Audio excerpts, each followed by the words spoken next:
अल्लाह सई मुझिवा गबरा आहे दिलेड़ी मदीने लाए मादी महबूब जरोज़ो पाक दिसा आहे सालन खास कहे कांदी अल्लाह सई मुझिवा गबरा आहे दिलेड़ी मदीने लाए मादी महबूब जरोज़ो पाक दिसा आहे सालन खास कहे कांदी तो समी बसीर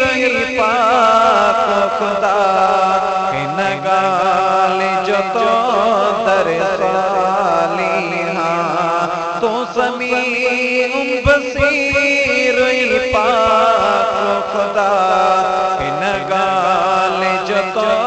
दर सालिहा दीदार दिए गुंबज़ खज़ेरा जो फिर याद फकीर रहादी महबूब जरोज़ो पाक दिसा आहे सालन खास कहे कांदी अल्लाह सई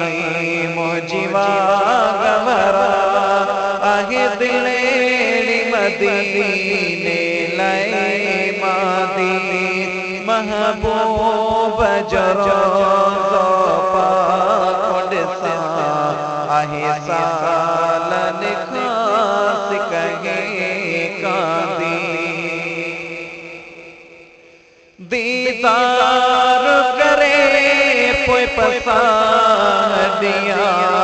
दिलदार जे दरे वाज़े सामो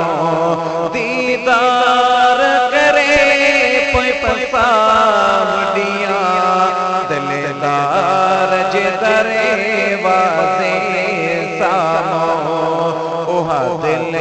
जी तमन्ना पूरी थी हिकु बेरो हयातीअ में हादी महबूब जरोज़ो पाक दिसा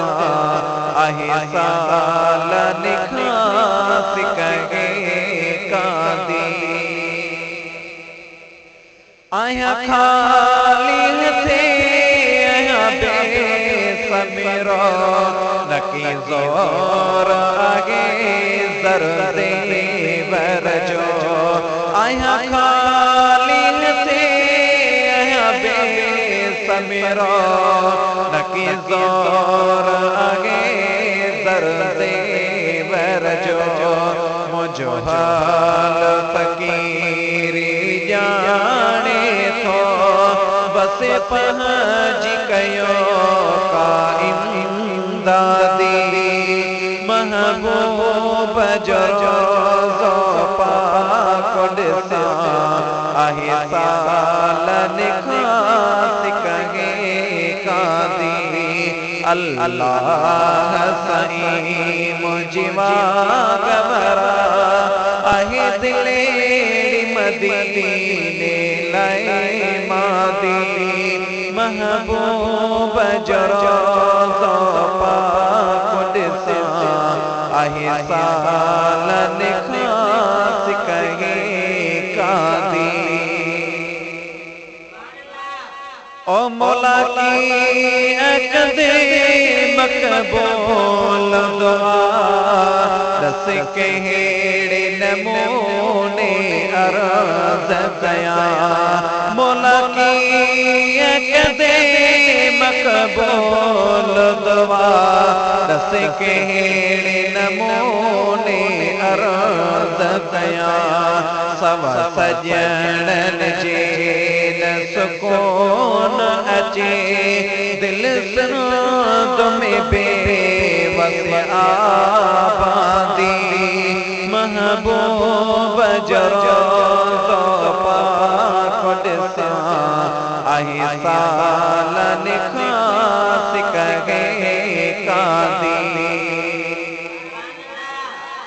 तो बचल फकीर से नीचे मुझे मरण का या रब साई अगे तो बचल फकीर से नीचे मुझे मरण का या रब साई अगे पंज प्यारे तेरी जी चाठ चुमा